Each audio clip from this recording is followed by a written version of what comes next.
अशा अधूनमधून विषय मी करत असतो सातारकर. तर काय म्हणते माझा सातार पब्लिक शूटिंगमुळे बाहेर फिरते, डोक्यात माझ्या डॅन्ड्रव झाले. डॅन्ड्रवची हाय फ्रिक्वेन्सी ट्रीटमेंट मला करायची होती. प्रसन्नाला स्क्रब करत होतो. म्हटलं चल चंदननगरमधल्या आपल्या फ्रेंड्स युनिसेक्स सलूनमध्ये इथं न्यू इयरच्या एवढ्या टॉपच्या ऑफर लागलेत ना सातारकर. लेडीजसाठी तर एकदम टॉपच्या ऑफर आहे. त्यामुळे त्यांनी तर नक्की तो व्हिजिट करा.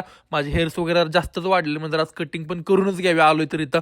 पण लगेच खुर्चीवर बसलो होतो दादानी केसातमध्ये ते चाप बीप काय असते ते लावले आणि डायरेक्ट हेअर कटिंग करायला चालू केली. त्यांची स्टाईल बघा कसली होती. काय म्हणजे दादा केसच कापताय का चेष्टा करताय. त्यांनी केस वगैरे कापल्यानंतर म्हणजे जरा हेअर वॉश करत म्हणजे चला लगेच हेअर वॉश करायला बसलो. तिथं लगेच हेअर वॉश वगैरे केलं. त्यांनी डोक्याला काय शॅम्पू बिंपू काय असतं ते लावलं आणि माझं एवढं भारी पुसलं ना. आज सगळ्यात माझ्या घरच्यांनी पण मला एवढं पुसलं नसतं तेवढे दादा मला पुसत होते डोक्याला. म्हटलं काय आता विषय खतरनाक आहे. नंतर हिने बघा ही क्रीम वगैरे काय काय टाकून लिक्विड वगैरे टाकून चालू केलं. मग तर बनवलं आणि माझ्या डोक्यामध्ये सगळं असं लावणार होते.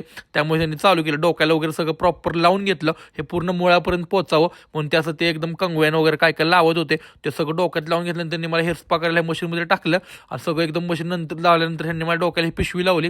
ही पिशवी काढल्यानंतर त्यांनी मसाज चालू केली हाताने. नंतर ती हाय फ्रिक्वेन्सीची मशीन डॅन्ड्रवची ती अख्ख्या डोक्यात फिरवली. सातारकर पूर्णपणे डोक्याची ना सगळी अशी मसाज होत होती माझ्या. नंतर परत हेअर वॉश केला माझ्या सगळ्या डोक्याचा.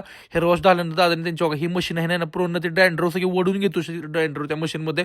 खूप म्हणजे खूप भारी माझे हेअर एवढे स्मूथ झालते ना. तुम्ही तुम्हाला काय सांगू.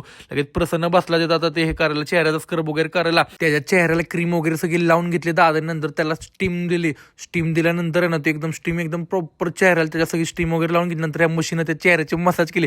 प्रसन्नात चमकणार होतं हे तर मला कळलं होतं. त्याची एवढी मसाज वगैरे त्या दादांनी केली आणि नंतर ते सगळं बघा एवढा कसा चेहरा दिसत. नंतर हे मास्क अप्लाय केला आणि हा मास्क काढल्यानंतर प्रसन्नाचा चेहरा उजायला एकदम गोरा पान दिसत होता प्रसन्न. सातारकर फ्रेंड्स युनिसेक्स सलूनमध्ये एवढ्या टॉपच्या ऑफर आहेत ना मेन्स वुमन सगळ्यांसाठी. त्यामुळे तुम्ही नक्की व्हिजिट करा friends unisex salon Chandannagar Satara.